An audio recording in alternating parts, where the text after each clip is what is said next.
ఈ AP Genco Transco discom వాళ్ళకు వచ్చేసరికి ఇప్పటి వరకు సివిల్, మెకానికల్, ఎలక్ట్రానిక్స్, టెలికాం వాళ్ళకు ఎగ్జామ్స్ కంప్లీట్ అయిపోయినాయి సక్సెస్ఫుల్ గా. ఇప్పుడు ముందుగా సివిల్ వాళ్ళకు కట్ ఆఫ్ ఎంత ఉండేదానికి ఉంటుంది అని చెప్పేసి చాలా మంది అడుగుతా ఉన్నారు. దాని గురించి వీడియో చేయడం అయితే జరిగిందనమాట. ముందుగా అయితే ఇంతవరకు ఛానల్ సబ్స్క్రైబ్ చేసుకున్న వాళ్ళు ఎవరుంటే సబ్స్క్రైబ్ చేసుకుని వీడియో లైక్ చేసి షేర్ చేయండి. Telugu engineering education Telegram WhatsApp group లో జాయిన్ అవ్వండి. ఈ వీడియోకి హైప్ ఉండే టాపిక్ లో వెళితే ఏంటంటే, ఇక్కడ వచ్చేసరికి ముందుగా కట్ ఆఫ్ గురించి చెప్పబోయే ముందు అయితే నెంబర్ ఆఫ్ ఫ్యాక్టర్స్ కన్సిడర్ చేస్తారు. నార్మలైజేషన్ కూడా ఇందులో ఒక భాగం అనమాట.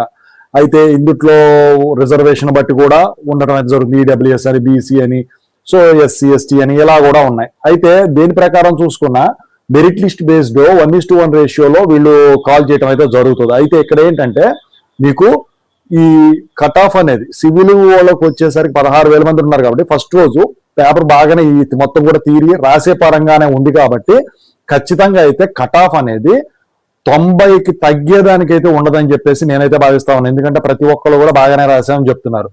80 to 90 మధ్యలో కానీ 90 కానీ కట్ ఆఫ్ ఉండేదానికి ఉంటుందండి. 80కి అయితే తగ్గదండి ఎట్టి పరిస్థితులు. ఎందుకంటే వాళ్ళకి జనరల్ నాలెడ్జ్ ఇవి కూడా చాలా ఈజీగా ఇవ్వటం అయితే జరిగింది, క్వాంటిటేటివ్ ఆప్టిట్యూడ్తో సహా. ఓకేనా? సో నెక్స్ట్ మెకానికల్ దానికి పెడతాను. Thank you so much.